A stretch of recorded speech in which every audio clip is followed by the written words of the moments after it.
Hello and good evening viewers, कैसे हैं आप लोग। स्वागत है आपका शेयर बाजार ज्ञान की एक और वीडियो में। और इस वीडियो में हम बात करने वाले हैं Steel Authority of India Limited SAIL के शेयर के बारे में। तो शेयर जो है अच्छा 83.6 पे क्लोजिंग दिया है आज। और पिछले कुछ टाइम से लगातार चल भी रहा है। लगभग 65-66 के लेवल से चलना शुरू हुआ था और अब अभी 83। तो लगभग आपको एक 30% का मूव नीचे से दे चुका है। तो इस वीडियो में हम बात करेंगे आगे आने वाले समय के बारे में कि आने वाले टाइम में कहाँ जाके ये शेयर रुक सकता है और कहाँ पे अगर आपने टेक्निकल ट्रेडिंग के पॉइंट से लिया हुआ है तो आपको कहाँ कौन से लेवल का ध्यान रखना है। तो अगर आप लोग चैनल पे नए हो तो चैनल को प्लीज आप सब्सक्राइब कर लीजिए ताकि आपको आने वाली रेगुलर वीडियोस मिलती रहे। शुरू करते हैं अपना एनालिसिस ऑन सेल। देखिए, दो बातें हैं। पहली बात तो ये है कि अगर आपने इसके अंदर में इन्वेस्टमेंट किया हुआ है तब तो उसमें कोई भी घबराने वाली बात नहीं है। इन्वेस्टमेंट के तौर पर बहुत ही बढ़िया शेयर है। प्राइस टू बुक रेशो की बात करें तो 0.63।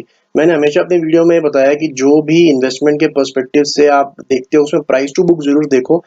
अगर price to book is less than 2 तो बहुत बढ़िया चीज होती है। प्राइस टू बुक बेसिकली होता क्या है कि अगर एक हाइपोथेटिकल सिचुएशन होती है कि कंपनी जितनी भी लाइबिलिटीज हैं, अगर उनको कंपनी आज की डेट में खत्म कर दे अपने सारे असेट्स को बेच के, तो उसके बाद में जो भी वैल्यू कंपनी के पास में बचती है और उसको बाकी आउटस्टैंडिंग शेयर से डिवाइड कर दें तो एक बुक वैल्यू निकल के आती है कंपनी के पास में। वो बुक वैल्यू बेसिकली एक मिनिमम वैल्यू होती है जो शेयर डिजर्व करता है। और वो अगर हम उस बुक वैल्यू को निकालें अभी के प्राइस से तो 1 से भी नीचे है। तो ये अपनी बुक वैल्यू से भी नीचे ट्रेड करने वाला एक शेयर है, तो लंबे समय के लिए बहुत ही बढ़िया शेयर है। डिविडेंड यील्ड की भी बात करें तो 10.5% का डिविडेंड देता है। मतलब अगर आप शेयर कहीं पे भी नहीं जाएगा तो अगर यहीं पे अगर मान लीजिए आप आज खरीदते हो और अगले साल भी 83 का ही है, फिर भी आपको 10% इनकम जो है डिविडेंड से ही हो जाएगी। तो ये एक बहुत बढ़िया पैसिव इनकम का शेयर है, पोर्टफोलियो का हिस्सा जरूर होना चाहिए। अब बात कर लेते हैं जो ट्रेडिंग पर्सपेक्टिव से मुझे इसके अंदर में नजर आ रहा है। देखिए, दो चीजें हैं कि from the beginning of the fall, जो मई में स्टार्ट हुआ है लास्ट ईयर, जब 150 के करीब सेल था और उसके बाद में नीचे गिरते गिरते 60-65 तक गया है। एक चीज जो आपको इसमें रेगुलरली दिखेगी वो एक लोअर हाईज और लोअर लो का पैटर्न आपको इसके अंदर में दिखेगा कि जो भी लो बनता है अगला लो उससे भी नीचे बनता है और जो भी हाई बनता है अगला हाई उससे नीचे बनता है। सो ये एक वीक पैटर्न होता है। और जैसा मैंने आपको बताया कि 65 के लेवल से सेल जो है चलना शुरू हुआ है। ये डेली चार्ट है, जस्ट फॉर योर इंफॉर्मेशन। और इसके अंदर में जो दो एवरेजेस मैंने यूज करी हुई है, this black line is the 200 daily moving average और ये रेड वाली जो है this is the 20 moving average. तो एक शॉर्ट टर्म और एक लॉन्ग टर्म एवरेज है। जैसा मैं बता रहा था कि लोअर हाइज और लोअर लोज का पैटर्न सेल में देखने को मिल रहा है। अब बात ये आ जाती है कि अगर आपने खरीदा हुआ है एज अ ट्रेडर, ये वीडियो सिर्फ ट्रेडर के लिए है जिसने स्विंग ट्रेड के लिए खरीदा हुआ है। और अगर आपने यहाँ पे खरीदा हुआ है या मान लीजिए 70 पे खरीदा हुआ है या मान लीजिए 75 पे खरीदा हुआ है तो कहाँ तक ये शेयर जाएगा। देखिए, दो रुकावटें हैं मेरी नजर के अंदर में इसके ऊपर आने वाले समय में, और वो जो रुकावट का लेवल मैं आपको आगे बताऊंगा।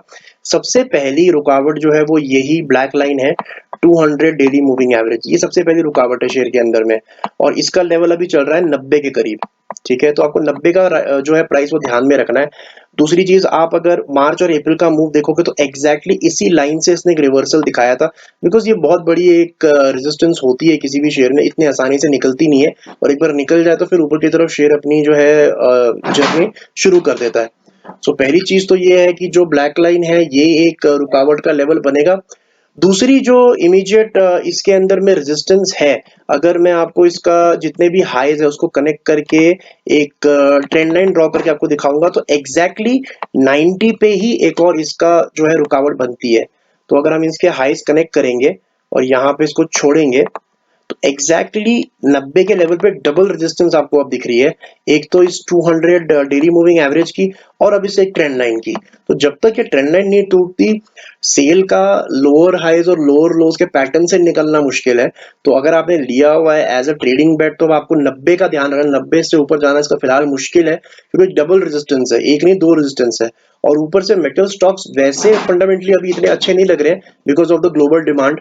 सो अगर आपने सिर्फ एक स्विंग ट्रेडिंग के हिसाब से लिया हुआ है then I would recommend watch out for 90।